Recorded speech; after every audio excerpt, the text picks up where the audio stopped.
Portugalijos rytas Campo Real viešbutyje. Mūsų aktyvi bei kupina nuotykių diena su Ramyru prasideda nuo mano kavos puodelio. Rytas. Labas rytas, Rytas Campo Real viešbutyje prasideda nuo paprastų dalykų, nuo gausos maisto, šilto pokalbio ir ramybės. Pusryčiai čia dažniausiai būna labai lėti, tokie, kur galima akimirkai sustoti. Prieš laukiančią dieną tai man leidžia susikaupti, o Ramyrui tiesiog pasidžiaugti akimirką. Mes pabandysim kažkur čia atsisėsti. O šiaip čia pats restoranas toks fainas. Ką tik pamatėm ant druskos. Ant druskos šilumą laiko. Kaip metu, nežinai? O tu ką dėdės parodyk? Parodyk lėkštutę savo. Mėsos. O dar kai ką aš noriu padaryti? Spurgytės. Tau irgi rekomenduočiau labiau rinktis vaisių vietoj deserto. Desertui. Gerai, paragaujam portugališką arbūzą, ne vasarišką. Bet ką dar pastebėjom, kad vaizdas tai čia fantastika yra. Norėjom prie lango atsisėsti, bet sėdži žmonės.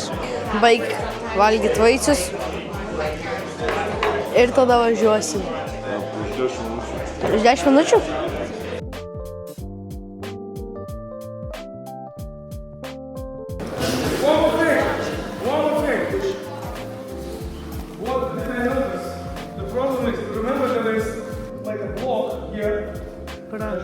The head absorbs still. Yeah. This is the difference. Don't punch here. Punch here. Punch to the nose. And when you defense, don't do like this because you're still gonna absorb the punch. Nose. Then you can counter. Man svarbiausia patinka, kai aš galiu su sūnum leisti laiką kokybiškai ir kad aš jaučiu, kad kažką jis išsineša po mūsų pokalbio, bet jau vienas kalba, šnekamas, kad aš galiu kažkokias žinias ir perduoti. Aišku, aš suprantu, kad jisai yra, kol vaikas yra, jis pro vieną įeina, pro kitą aš išeina. Bet iš esmės, jeigu jisai pasako, ačiū tėčia, aš save supratau, man jau pliusas yra kartos taškas. O man tai, pavyzdžiui, keliauti patinka su juo labai. Labai daug atsiminimų parsivežu iš to. That's why now we're gonna change the angle.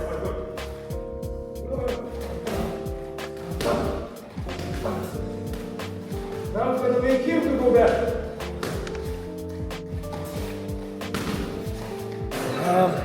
Look, just imitate. Bam, bam, bam. And I know the timing. And I see the movement, micro movement of the muscles. And then, that time. I know that you're gonna strike here because you see my face. That's why I'm going to this side. Boom. You know how they say. One day or day one.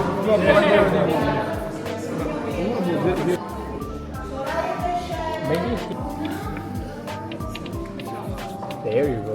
Atvažiavome į Adega de Lampeira, čia pat Torrešvedras miestelyje. Maža vietinė taverna, kur gali paragauti tikros portugališkos virtuvės. Paprasta, jauku ir būtent tai, ko norėjome nuo pat ryto darbų. Daug skanaus ir vietinio maisto. O, vaikutė. Laukia didžiulė puoda. Man atrodo, šiandien užsidirbom tikrai. Įdomu atvažiuoti ir atrasti naujus skonius. Niekada nesuragavęs tokius apelsinus su svogūnais ir kažkokiu tokiu marinatų, atgyvinančių salotas gaunasi. Tada ryžiai su pupelėm ir irgi su kažkokiu padažiuku. Labai skaniai valgosi. Ir čia dar nesuragavęs, dabar bandysiu doną skrudintą gal ir pakeptą doną su bekonu. Irgi toks labai įdomus miksas. Kažkas naujo. O šiaip? Toks labai įdomus. Irgi su česnakėliu. O šiaip esu ką pastebėjęs, kad daug patiekalų Portugalai ir mes iš tų tradicinių turim panašių. Pavyzdžiui, kaip vėdarai. Pavyzdžiui, kaip karka. Tokių įdomių dalykų sužinai, kai pakeliauji po pasaulį ir stengiasi paragauti būtent vietinę virtuvę. Ką valgai? Tomahawk.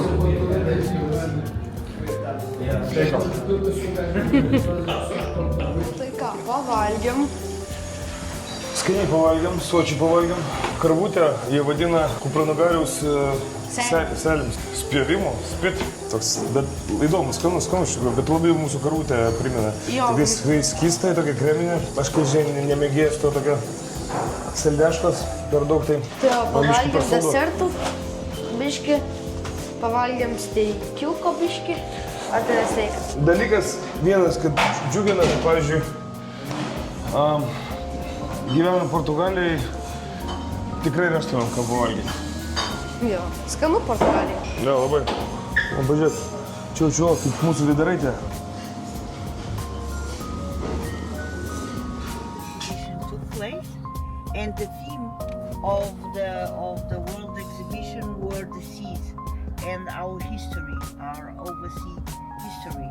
Tai dabar randamės toj teritorijai, kur vyko kažkada World Exhibition. Visas miestelis buvo skirtas šitai parodai, o jūsų pagrindinis šitas holas, kuris vadinasi Neo Arena, buvo skirtas vandeninui. Ir buvo tokios vizualizacijos ant sienų, toks kaip telikai per visas sienas. Tai pasakoja apie būtent Portugalijos istoriją. Gaila, mes nespėjome tą exhibitioną, bet ką dabar matom, tas irgi labai gražu. Pažiūrėkite jūs. Upė vadinasi Težių, bent jau taip vadino vietiniai. Nesusilaužyk liežuvį. Jo, liežuvį reikia susilaužyti, kaip pavadinimus apie tiltus sako. Ant mapsų vadinasi Tagus, 17 km pločio upė. Vat, turi 2 tiltus. Tiltas, kurio mes dabar kol kas nematomas, tai ten randasi. Skirtas būtent viena iš pagrindinių tokių rimtų datų Portugalijos istorijoje. Bet vaizdas tikrai toks raminantis, įspūdingas, šiandien labai vėjota, bet taip pat ir labai šilta. Toks ramus vaibas čia Portugalijai. Beje, Expo 98 tema buvo okeanai – ateities paveldas. Būtent tai atspindi ir jų logotipas. Lisabono Expo 98 teritorijoje vis dar kabo ir mūsų trispalvė. Smagu matyti savo vėliavą taip toli nuo namų. Tarp tiek daug pasaulio šalių. Lietuva čia dalyvavo kartu su kitais, pristatydama savo kultūrą ir idėjas. Tokios akimirkos primena, nors esame maža šalis, bet turime savo vietą pasaulyje. So it was in 1999 Yes, at the World Exhibition. world exhibition. You think that back then we had 1 million more, almost, population? Oh man. Menininkas padarė skulptūrą, jis čia populiarus yra tom, kad daro skulptūras iš šiukšlių. Naudoja plastiką, metalą, galima pamatyti konteinerio, šiukšlių konteinerio detalės. Lūkšis. Gal nemaža lūkšis. Kaip dorami? Visai normali kėdutė.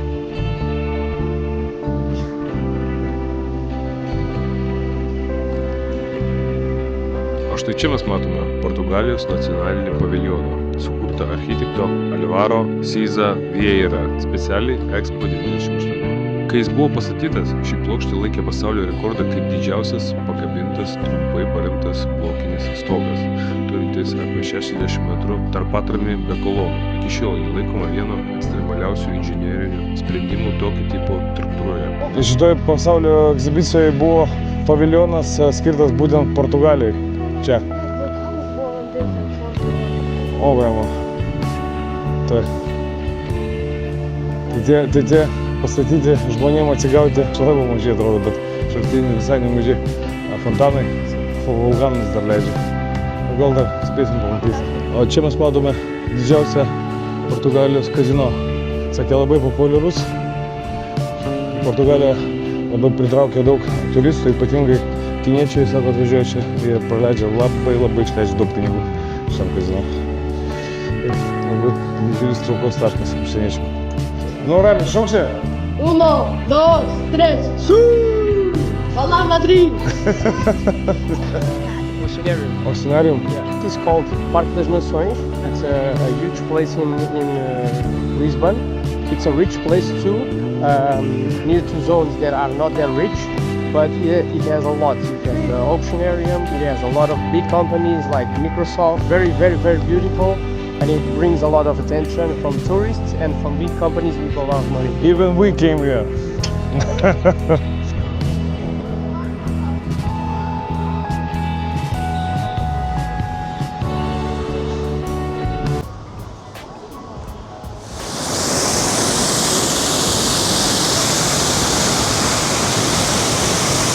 Pažiūrėk į viršų. Pažiūrėk į viršų. Biški neš į šonus.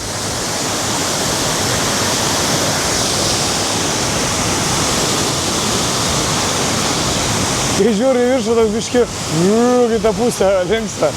Aplankėme ir Oceanario de Lisboa, vietą, kur jūra atsidengia iš labai arti. Nuo pirmų žingsnių viduje supranti, kad čia laukia ne tiesiog akvariumai, o didžiulė kelionė per visą vandenyno pasaulį. Vos įėjus mus pasitiko milžiniškas centrinis rezervuaras, kuriame gyvena 10 rūšių įvairių gyvūnų. Reginys toks įspūdingas, kad akimirkai sustoji ir pamiršti, kad tai šioje vietoje žmogaus sukurtas pasaulis. Plaukiančios rajos virš galvos atrodo tarsi kokie sklandantis šešėliai, judantis visiškoje tyloje, o šalia jų didžiuliai vėžliai, kurie juda lėtai, bet su tokia pagarba ir ramybė, kad tiesiog sustoji ir žiūri. Tada pamatai ryklius, kurie atrodo žiauriai rimti, bet tuo pačiu ir gražus savo gale. Kiekvienas kampas atskleidžia kitą jūros charakterį. Atrodo, kad akis net nepajėgia sugaudyti visko, kas vyksta aplinkui. Stebėti spalvotas tropinės žuvis čia, kaip būti gyvame paveiksle.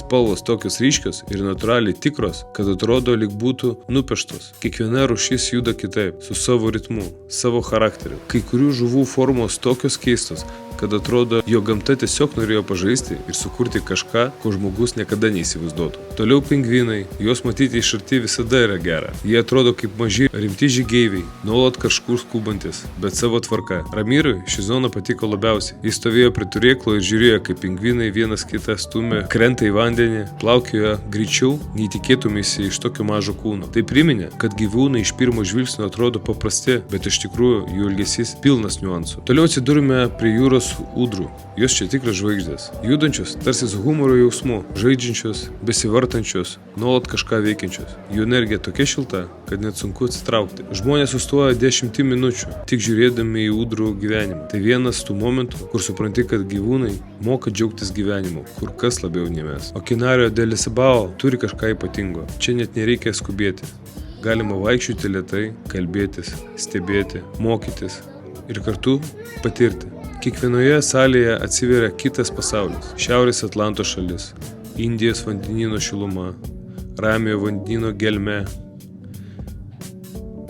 Kiekviena zona sukurta taip, kad pasijustum lyg būtum iš tikrųjų ten, kur gyvena tie gyvūnai. Ir aš pats, ir Ramiras čia atradome kažką naujo. Kiekvienas kampas turėjo gyvūną, kurio anksčiau nebuvome matę. Kiekviena forma, kiekviena spalva, judesys, priminimas, kokia turtinga ir įvairi yra gamta. Ir kaip svarbu yra ją mylėti bei saugoti. Tai vieta, kurią verta pamatyti gyvai.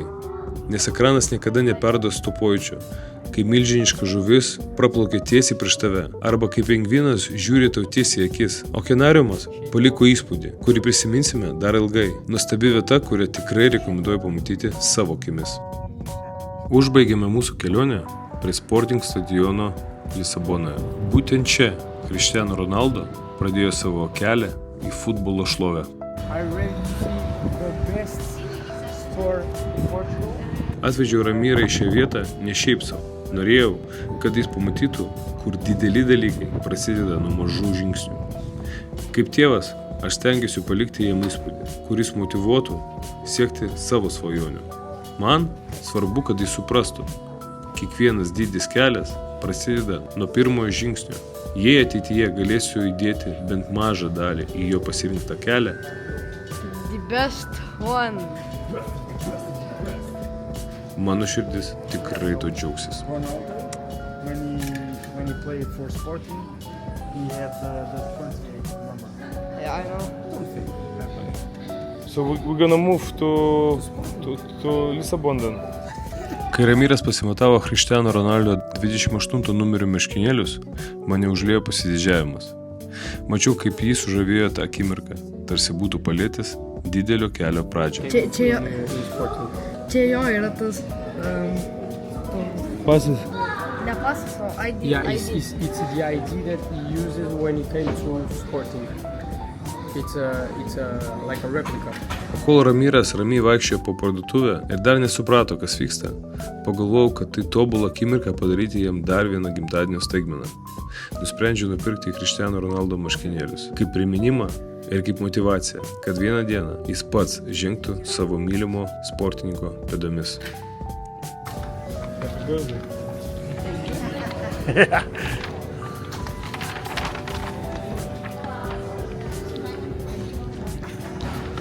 Obrigado. Obrigado. Можеш тут смотри. Породи. New contract.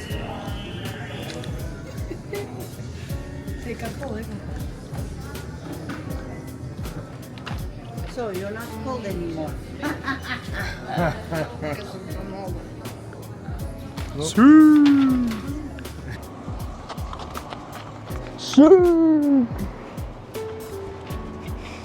Tai toksai švelnus apibendrinimas mūsų šitos trumpos kelionės. Šiaip labai tikėjausi, kad daugiau vaizdų pamatysime, labiau į centrą lysime Lisabono. Tik gavosi taip, kad niekaip taip ir neradom nei to laiko, nei galimybės. Mes buvom priklausomi šį kartą nuo salės savininkų, nuo jų sudėliotos programos. Bet vis tiek kažką pamatėm, kažkokius įspūdžius gavom ir kažkokių naujų žinių ir kažkokią šviesą tunelio gale taip pat išvydom. Tai gal pasidalinsi, kokios galimybės tavo atsivėrė per šią kelionę? Tai kitą vasarą, kai atvažiuosiu, mane priims ta šeima ir gali būti ten bus mėnesiai ir Gal net visą vasarą? Ten susisieks su sportingu. Tai yra futbolo komanda Lisabono, pagrindinė futbolo komanda, nuo kurios turbūt ir tas Ronaldo kelias prasidėjo. Tai ten pasibandysim ir pažiūrėsim. Tai dabar kaip ir buvo kalbėta su Ramiru, kad vartai vieni atsirado mūsų akivaizdoje, tai dabar ar tu pasibelsi į tos vartus ar nepasibelsi, priklauso tik nuo tavęs pačio. Dabar mes turime 9 mėnesius tau pasidaryti formą, tau išsiugdyti discipliną, treniruotis, papildomą darbą pastoviai daryti, augti, tobulėti. Ir turiu per šitos 9 mėnesius didžiulį šuolį į priekį padaryti, nes jeigu atvažiuosi į sportingo stovyklą, tai aš manau, ten tu privalėsi parodyti kažkokį rezultatą, jeigu nori kažko gyvenime pasiekti. Jeigu ne, tai bus tiesiog tėvo pinigai iššvaistyti, tavo galimybė praleista ir mes narklius įsivalę galėsim važiuoti namo. Todėl gali dabar pažiūrėti į ekraną ir pažadėti pats savo kažką, ką turėsi tiesėti. Pažadu, kad tikrai stengsiuos ir bandysiu šitą svajonę įgyvendinti. Tau duosiu vieną pamoką, dabar online esame, kad kai tu pasakai bandysiu, tai tu jau duodi savo gapą nesėkmei. Leidi savo nurašyti, nepasisek, nesigavo. Pabandžiau, nesigavo. Žodžių galia yra labai stiprus dalykas. Kaip tu pasakysi, kaip tu nustatysi savo programą, taip tu juos ir sieksi. Jeigu tu tik taip bandysi, tai gali net nepradėti. Nes tokių bandytojų ten šimtai yra. Tau sakė, ten tūkstančiai netgi. Per visus klubus sportingo, per visą Portugaliją yra tūkstančiai. Ir visi bando, bet padaro ne visi. Todėl tau rekomenduoju dar kartą pagalvoti ir dar kartą pažiūrėti ekraną pačiam savo į akis ir duoti dar vieną pažadą. Tikrai stengsiuosi ir išpildysiu šitą svajonę. O mes po 9 mėnesių patikrinsim, who is who, kas atsako už savo žodžius, o kas yra tiesiog keliauja namo. Mes taip pagaliau grįžome į Lietuvą, pusę 3 mes turim. Ir aš turiu mažiau nei 1,5 valandos tam, kad Ramirą nuvežti į namą, pasikeisyti daiktus, šnekasi sunku. Ir važiuoti atgal į oro uostą. Mūsų laukia plaukų tyrimas. Patikrinsim antrą kartą, ar